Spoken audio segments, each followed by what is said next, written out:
특히 체중 감량이 가장 강력한 혈압약이기도 한데 5에서 7kg 정도를 감량하면 평균적으로 저용량의 한 알 정도의 효과가 있거든요. 그래서 체중 감량이 가장 강력한 혈압약이기도 하다.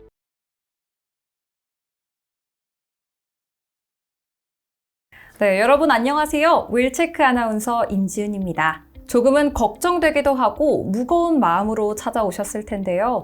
많이 당혹스러우셨죠. 하지만 우리가 건강한 일상을 오랫동안 보내기 위해서는 고민하고 걱정하면서 지난날을 후회하기보다는 앞으로 어떻게 해야 할지 배우고 잘 실천해 나가는 것이 중요합니다. 여러분이 건강한 일상생활을 오래도록 보낼 수 있도록 저희 윌체크가 최선을 다해 도와드리겠습니다. 그럼 이제 나도 모르게 찾아온 질병, 고혈압에 대해 속속들이 알아보겠습니다. 이 고혈압, 도대체 어떤 질병일까요? 또 어떻게 관리해야 할까요? 네, 원장님 안녕하세요. 네, 안녕하세요. 네, 시청자분들께도 인사 부탁드립니다. 네, 안녕하십니까. 수원의 입북 삼성가정의학과 원장 유승호입니다. 반갑습니다.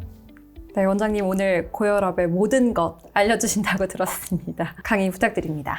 네, 오늘 준비한 주제는 고혈압의 이해에 대한 이야기입니다. 고혈압은 혈압이 높은 것 같은데 혈압이 뭐라고 생각하시나요? 뭔가 단어 그대로 피의 압력으로 알고 있습니다. 네, 맞습니다. 혈압이란 심장이 이제 머리끝부터 발끝까지 피를 내보내는 압력일 것 같아요. 심장이 이제 펌프처럼 일을 열심히 하는데 혈관이 그것을 반영하는 것을 우리가 이제 혈압이라고 이야기를 하고요.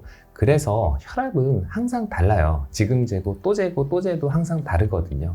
왜냐하면 혈압은 단일한 수치가 아니라 연속적인 거고 그때 접점, 그때 몇이 나오는지를 보는 게 우리가 이제 간접적으로 혈압을 측정을 하는 거죠. 그래서 혈압이 이렇게 심장이 열심히 일을 하는데 뭐 운동하거나 긴장하거나 또는 커피 마시거나 하면 더 열심히 심장이 일을 할 테고 편안하고 안정되면 좀 덜 열심히 일을 할 텐데 그래서 혈압은 항상 다르다라는 말씀을 드리고요. 그래서 오랫동안 꾸준하게 혈압이 높은 상태가 지속하게 되면 이런 혈관이든 심장이 좀 부담을 느낄 테고 오늘 내일 문제가 생기는 경우는 드물겠지만 또는 올해 내년에 문제가 생기는 경우도 드물겠죠. 5년, 10년, 20년, 30년 뒤에 생길 어떤 합병증을 예방하는데 이 혈압을 조절하는 그 본질이 있는 것 같습니다.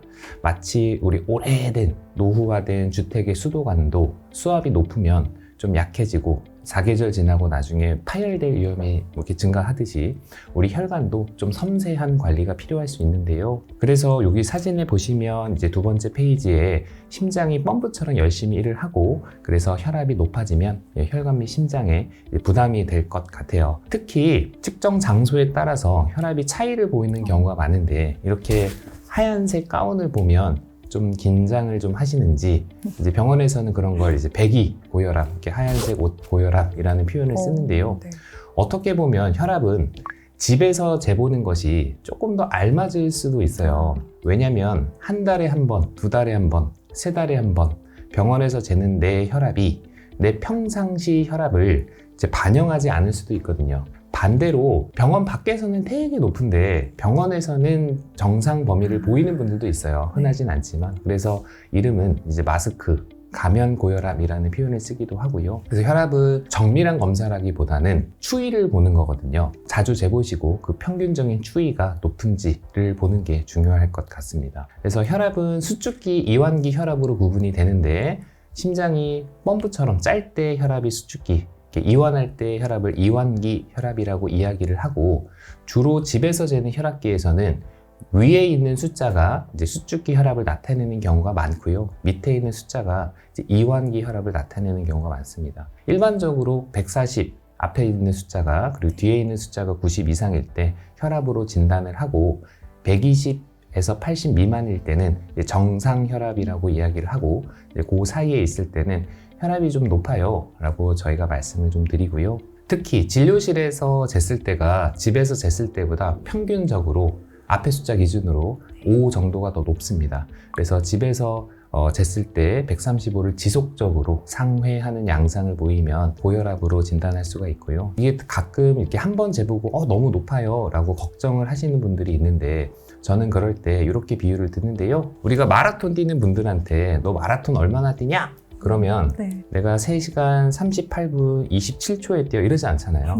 그러니까 대략 한 3시간에서 3시간 반 사이 뛰는데 뭐 컨디션이 좋으면 한 2시간대도 나오더라 라고 하듯 혈압도 어떻게 보면 범위로 얘기하는 게 좀 알맞을 수 있거든요. 내 혈압은 128에 80이야가 아니라 한 120에서 한 130 정도인데 가끔 140이 나올 때가 있더라. 이렇게 범위로 얘기하는 게 좀 적절할 것 같아요. 그래서 지속적으로 평균적으로 이 정도 수치를 보인다면 고혈압을 의심을 하고 가까운 의원을 방문하셔서 혈압 관련된 상담을 받으시는 것을 말씀을 드립니다. 우리가 잠에서 깰 때 혈압이 조금씩 높아지면서 잠에서 깨고요. 일과 중에는 혈압이 좀 높은 상태가 유지가 되는데 이 일중 이런 혈압의 패턴을 보이는 것이 평균적인 범위인데요. 우리가 보통 일과 중에는 뭐 커피도 마시고 운동도 하고 하다 보면 혈압이 조금 변동폭도 크고 더 높게 나오는 양상을 보일 수가 있어요. 그래서 대부분이 아침에는 이제 비슷한 시간대에 좀 일어나시잖아요. 아침에 물 한 잔 드시고 집에서 이렇게 한번 혈압을 재보시면 동일한 곳에서 동일한 시간에 그리고 동일한 기계로 갖다가 재니 다소 객관성이 조금 더 확보될 것 같아요. 그러니까 혈압은 정밀한 검사가 아니라 추이를 보는 거니까. 혈압은 이제 원인이 있는 것을 갖다가 우리가 2차성 고혈압이라는 표현을 쓰고 일반적으로 특별한 원인 없이 나타내는, 그러니까 한자로로 돼 있어서 용어 자체가 어려운데 1차성 고혈압 또는 본태성 고혈압이라는 표현을 쓰는데요. 어렵게 얘기해서 이렇지 쉽게 얘기하면 원인이 없는 고혈압이라는 뜻입니다. 그래서 2차성 고혈압 같은 경우에는 아까 말씀드린 대로 어떤 특정 장기라든가 어떤 특정한 원인에 의해서 생기는 경우를 이야기를 하는데 많지는 않으세요. 그래서 대부분 나 혈압약 먹어 하면 대부분 이 본태성 고혈압을 갖고 있는 분들이고, 이제 치료라는 개념보다는 이제 관리의 개념, 적정한 범위에서 조절하는 것을 권장하고 있습니다. 그래서 아까 말씀드린 대로 혈압의 기준은 이제 140 앞에 숫자 수축기 혈압, 이완기 혈압 90 이상을 이야기를 하고, 혈압은 어떤 분들은 내가 치료해야지 라고 생각하는 분들이 있는데 어떻게 보면 이제 한강의 댐수위 조절하듯 이제 적정한 범위에서 조절하는 거거든요. 혈압도 이 정도 범위에서 상회하는 양상을 보이면 뭐 약을 증량을 하든 또는 생활 습관을 더 체중을 감량하는 것 포함해서 교정하듯 또는 지나치게 낮은 양상을 보인다면 약을 줄이든 이렇게 조절하는 것이다. 여기까지 말씀드리겠습니다. 네. 감사합니다. 몇 가지 또 궁금한 점이 있는데요. 네. 그러니까 아까 집에서 측정할 때랑 병원에서 측정할 때 다를 수 있다고 네. 나와 있었는데, 그러면 네. 그 차이가 너무 심한 경우에는 네. 또 어떻게 진단을 해야 할까요? 병원에서는 조금 번거롭긴 하지만 혈압 기계를 차고 다니면서 24시간 동안 혈압의 변동을 보는 검사도 있습니다. 그래서 24시간 혈압 검사라고 하는데요. 그리고 일반적으로 집에서 병원에서 혈압이 크게 차이 나는 분들이 병원에 오면 또 긴장이 되기도 하기 때문에 요즘에는 이제 자가 혈압, 집에서 재는 혈압의 중요성에 대해서 더 대두되고 있습니다. 분위기가 요즘에 사뭇 달라졌는데 10년 전이랑 집에서 재는 혈압에 대한 신뢰도가 전에는 논문이라든가 보게 되더라도 아주 신뢰하진 않았는데 요즘에 기계도 많이 좋은 거 많이 나왔잖아요.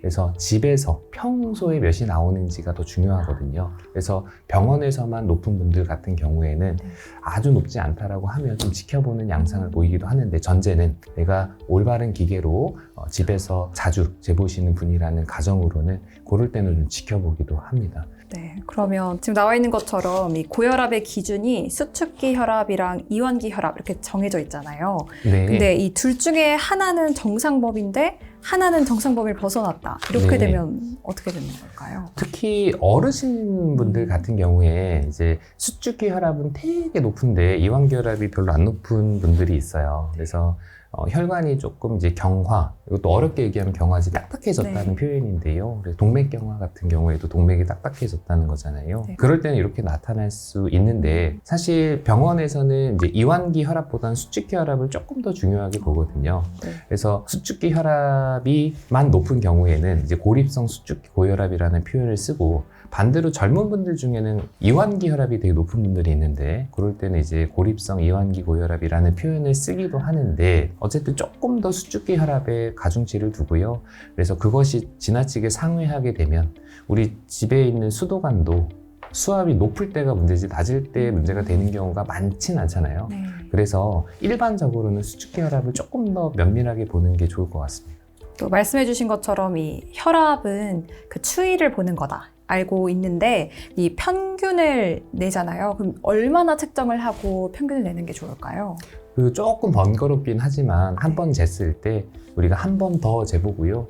두 가지 숫자의 평균을 갖다가 대입을 하게 되면 조금 더 내 혈압을 잘 반영한다라고 하거든요. 네. 그래서 여건이 되신다면 한 번 더 재서 그 숫자를 내 혈압으로 생각을 하는 게 좋을 것 같고요. 뭐 혈압은 여러 번 재서 나한테 해가 되는 건 없기 때문에 공단 기준에서는 아침에 2번, 저녁에 2번 이렇게 얘기를 하는데요. 뭐 여러 번 재서 문제가 될 건 없을 것 같고, 다만 이렇게 혈압을 쟀을 때 높게 나왔을 때 불안해하시는 분들이 있거든요. 아, 혈압 왜 이렇게 높지? 이렇게 불안해하시는 분들이 있는데 네. 그런 분들이 아니라고 한다면 그렇게 여러 번 재도 크게 무리는 없을 것 같습니다. 또 1차성 고혈압은 특별한 원인이 없다 이렇게 말씀을 해주셨었는데 그러면 생활 습관을 교정하는 게 도움이 되는 건가요? 생활습관 교정은 사실 혈압이 있든 없든 언제나 오를 것 같아요. 특히 체중 감량이 가장 강력한 혈압 약이기도 한데 5에서 7kg 정도를 감량하면 평균적으로 저용량의 한 알 정도의 효과가 있거든요. 그래서 체중 감량이 가장 강력한 혈압 약이기도 하다라는 말씀을 드리고, 저염식 또는 저탄 식단이라든가 규칙적인 운동, 운동도 어떤 운동이 좋는지 여쭤보시는 분들도 있는데 저는 본인이 즐겁게 할 수 있는 운동, 그리고 꾸준하게 할 수 있는 운동이라면 종류와 무관하게 제일 좋은 운동이라고 생각을 하거든요. 뭐 수영이 좋다 이런 얘기 하시는 분들 많은데 아무리 좋아도 내가 해야지 효과가 있을 테니, 그래서 건강한 생활 습관은 언제나 옳다, 그렇게 말씀을 좀 드리겠습니다. 많이 들었던 이야기로는 이 혈압 약은 못 끊는다 이런 얘기가 있는데 사실인가요? 네, 그 질문 드릴 때 저는 이렇게 말씀을 드리는데요. 저는 안경을 쓰는데, 저는 초등학교 때부터 안경을 썼는데요. 안경을 벗으면 잘 안 보여요. 저는 초등학교 때 안경을 한 번 썼으니까 계속 쓰는 게 아니라 아마 시력이 계속 나쁘니 안경을 계속 쓰는 것 같아요. 혈압도 어떻게 보면 한 번 먹었으니까 계속 먹는다라는 표현보다는 대부분은 조금씩 진행되는 양상을 보이거든요. 대부분은 혈압이 계속 높아요. 다만 시력은 제가 좋게 하는 방법은 없을 것 같은데, 혈압은 생활습관 교정, 체중 감량 포함해서 내가 조절할 수 있는 여지가 다소 있기 때문에 그것을 통해서 약 없이도 혈압을 잘 조절할 수 있다면 그러면 굳이 약을 먹을 필요는 없겠죠. 근데 그렇게 쉽진 않습니다. 네. 네, 알겠습니다.